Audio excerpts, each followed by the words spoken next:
Assalamualaikum warahmatullahi wabarakatuh. Bismillah, alhamdulillah, alhamdulillahi rabbil alamin, wal aqibatu lil muttaqin, wa la udwana illa 'alal zalimin. Wassalatu wassalamu ala khairi khalqihi Muhammadin wa ala alihi wa sahbihi ajma'in. Rabbi shrah li sadri wa yassir li amri wahlul 'uqdatam min lisani yafqahu qawli. Amma ba'du. Para pemirsa yang dirahmati Allah Subhanahu wa taala dimanapun berada, alhamdulillah kita kembali melaksanakan kegiatan kajian kitab Tanqihul Qaul, yang mana kajian kali ini memasuki bab yang ke-19. Mudah-mudahan kajian pada kali ini menjadi tambahan ilmu dan pengetahuan bagi kita semua, dan kita mendapatkan ridha dari Allah Subhanahu wa taala. Tentunya seperti biasa, sebelum kita melanjutkan kegiatan kajian ini, mari kita terlebih dahulu menghadiahkan Fatihah kepada muallif hadal kitab, yaitu Syekh Nawawi. Mudah-mudahan kita mendapatkan barokahnya dan apa yang kita dapat dari kajian pada kali ini bermanfaat bagi kita nantinya. Amin ya rabbal alamin. Ila ruhi nabiyina Muhammadin sallallahu alaihi wasallam wa ala alihi wa ashabihi wa azwajihi wa dhurriyyatihi wa ahli baitihi wa ila jamil malaikatil muqarrabin wa syuhada wa salihin wa ulamail amilin wa ila jami'i masyayikhina wa mu'allimina wa ustadina wa jami' jaddina wa ajdadina wa baina ummatina ikhwanina wa akhawatina asdiqaina wa ahlina wa jami'il muslimina wa muslimatil mu'minin.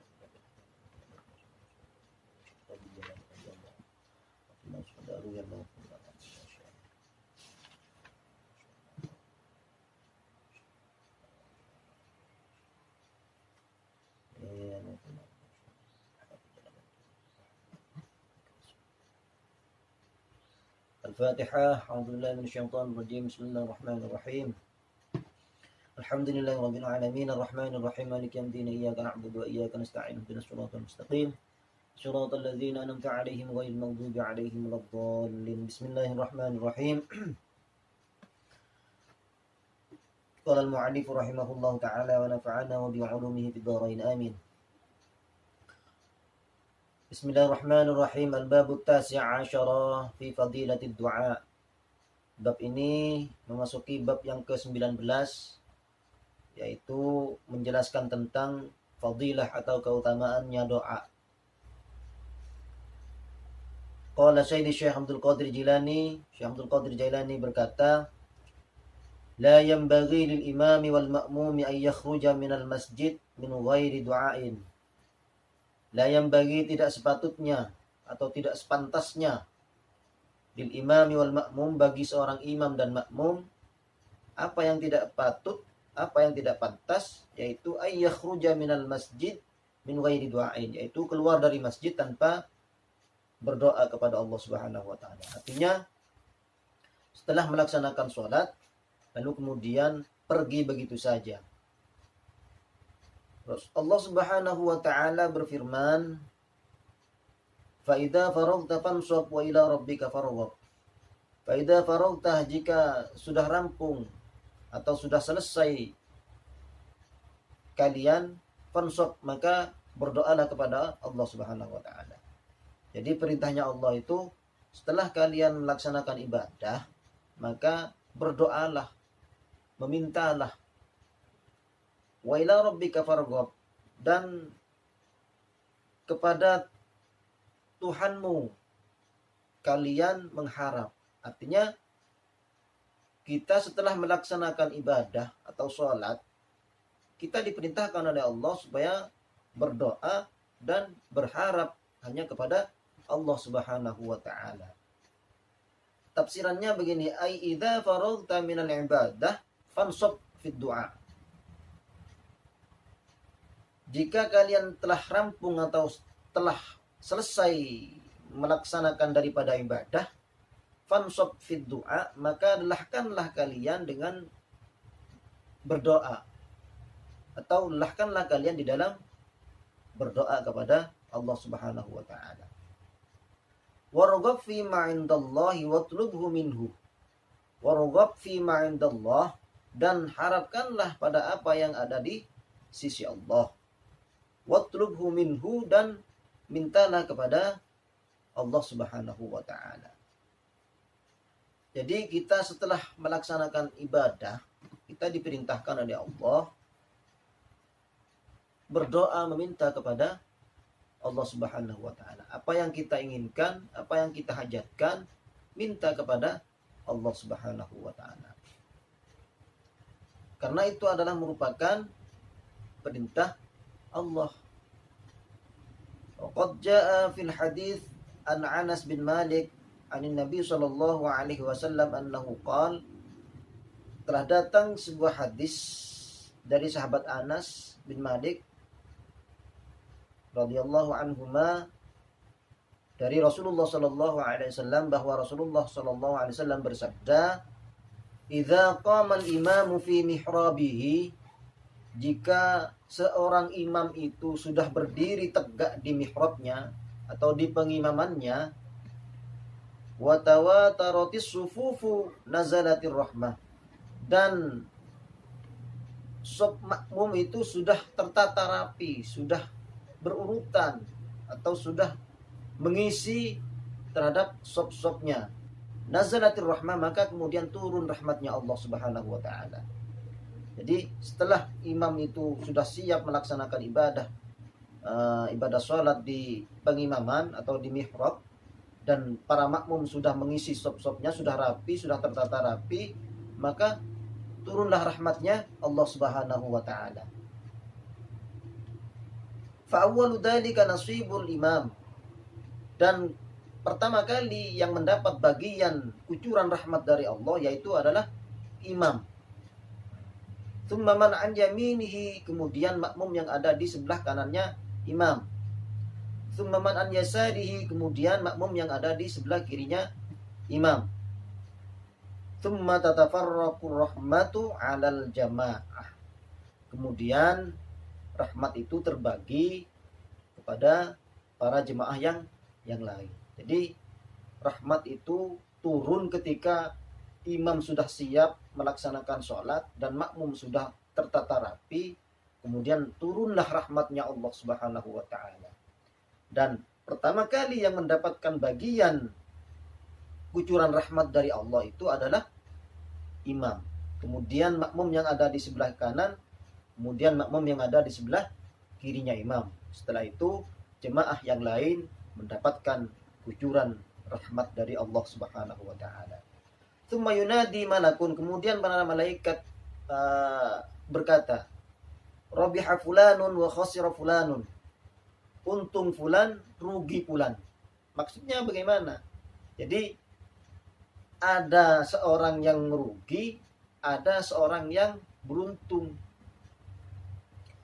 Siapa sih yang beruntung itu? Farrabihu may yarfa'u yadayhi bid-du'a'i ila Allah Ta'ala idza faragha min salatihi al-maktubah. Orang yang beruntung katanya malaikat, yaitu orang yang mengangkat tangannya, kedua tangannya, bid-du'a'i, dengan berdoa kepada Allah, idza faragha min salatihi al-maktubah, setelah mereka melaksanakan sholat maktubah atau sholat yang difardhukan, seperti sholat duhur, asyar, maghrib, isya, dan subuh. Itu adalah 5 sholat maktubah. Kenapa dikatakan sholat maktubah? Karena ada waktunya, yaitu waktu duhur, waktu asar, waktu maghrib, waktu isya, dan waktu subuh. Itu adalah merupakan sholat fardu yang juga dikatakan dinamai sholat al-maktubah.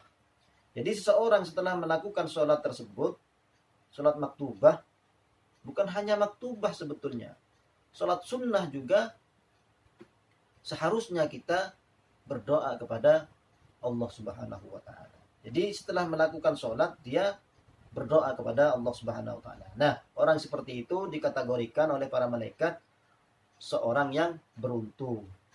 Kemudian wal khasiru huwallazi kharaja minal masjid bila du'ain. Kemudian orang yang merugi yaitu adalah orang yang kharaja minal masjid bila du'ain, keluar dari masjid tanpa doa. Artinya setelah melakukan sholat, dia pergi begitu saja tanpa berdoa kepada Allah. Artinya orang itu sepertinya tidak butuh kepada Allah. Padahal kita ini sebagai manusia sangat butuh. Dan apa yang kita inginkan tanpa kita meminta kepada Allah, apa yang kita cita-citakan, apa yang kita hajatkan, tanpa kita meminta kepada Allah, niscaya tidak akan kita dapatkan. Tidak akan kita dapatkan. Karena apa? Semua itu yang kita inginkan, yang kita cita-citakan, yang kita hajatkan, itu semua merupakan pemberian dari Allah Subhanahu wa taala. Itu Allah semua yang mempunyai. Sehingga wajib kita berdoa minta kepada Allah Subhanahu wa taala. Fa idza kharaja bila du'ain qalatil malaikah. Setelah seorang itu keluar dari ibadahnya atau selesai melaksanakan sholat tanpa berdoa kepada Allah, kemudian malaikat berkata, "Ya fulan, hei fulan," katanya malaikat, "Istaghnaita 'anillahi ta'ala, apakah kamu tidak butuh kepada Allah? Apakah kamu tidak merasa punya kebutuhan kepada Allah? Atau malaka indallahi hajatun, apakah kamu tidak punya hajat atau tidak punya keinginan kepada Allah?"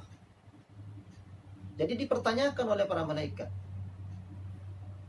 Artinya seakan-akan orang itu sombong, seakan-akan tidak butuh kepada Allah. Padahal kita ini makhluk ciptaannya Allah. Apa yang kita inginkan itu semua Allah yang memberi. Maka dari itu kita minta kepada Allah Subhanahu wa taala. Rasulullah Shallallahu alaihi wasallam bersabda, "Doa mukhul ibadah." Doa itu adalah inti daripada ibadah. Pokok daripada ibadah. Ai khailisuha, yakni intisari atau esensi daripada ibadah. Jadi doa itu merupakan esensi daripada ibadah. Hadis ini diriwayatkan oleh Imam At-Tirmidzi an Anas bahwa hadisun sahih. Kenapa sih doa itu merupakan esensi daripada ibadah? Karena ada dua alasan. Yang pertama itu melaksanakan perintah Allah Subhanahu wa taala. Allah berfirman di dalam Al-Qur'an, di dalam surat Al-Mu'min kalau tidak salah, qala rabbukum ud'uni astajib lakum. Qala rabbukum, berkata atau berfirman rabbukum, Tuhan kalian semua, yakni Allah. Ud'uni astajib lakum, mintalah kepadaku, katanya Allah, astajib lakum, maka saya akan memberi kalian semua. Jadi doa itu merupakan perintah dari Allah Subhanahu wa taala. Kenapa? Karena tujuan daripada ibadah itu adalah kita supaya mendapatkan pahala. Li'annal gharda minal ibadah ats-tsawab. Tujuan daripada ibadah itu adalah pahala. Wa huwal matlub bid-du'a. Sedangkan pahala itu kita bisa peroleh atau kita bisa mendapatkan dengan cara meminta kepada Allah, dengan cara berdoa kepada Allah Subhanahu wa taala. Qala Sayyidi Syekh Abdul Qadir Jailani, Syekh Abdul Qadir Jailani menjelaskan tentang al-adabu fid du'a, yaitu etika atau tata krama, adab di dalam berdoa. Syekh Abdul Qadir Jailani menjelaskan yang pertama ayyamudda yadaihi, yaitu memanjangkan tangannya, artinya mengangkat tangannya. kedua tangannya kepada Allah Subhanahu wa taala. Kemudian wa yahmadallaha ta'ala wa yusalli 'ala nabi sallallahu alaihi wasallam thumma yas'al hajatahu. Setelah kita angkat tangannya, katanya Syekh Abdul Qadir, kemudian bertahmid atau memuji kepada Allah Subhanahu wa taala dengan bacaan alhamdulillahirabbil alamin. Setelah itu membaca selawat kepada Rasulullah sallallahu alaihi wasallam. Nah, setelah membaca selawat, tsumma yas'al hajatahu, kemudian meminta apa hajat kita, apa keinginan kita yang kita inginkan kepada Allah. Kemudian kita minta. Jadi etikanya itu angkat tangan, kedua tangan, kemudian membaca hamdalah, kemudian bersolawat kepada Rasulullah. Setelah itu minta apa hajat kita yang kita inginkan. Kemudian wala yanzur ilas sama, tidak berhenti di situ saja, akan tetapi wala yanzur ilas sama'i fi hali du'ai. Kita, katanya Syekh Abdul Qadir, itu etikanya jangan sampai kita ini melihat ke atas ketika berdoa kepada Allah Subhanahu wa taala. Jadi kita kalau melihat ke atas sambil berdoa, sebetulnya katanya Syekh Abdul Qadir ini tidak beretika, tidak bertata krama. Contoh saja kita misalnya minta sesuatu kepada orang, minta bantuan, kayak minta apa misalnya.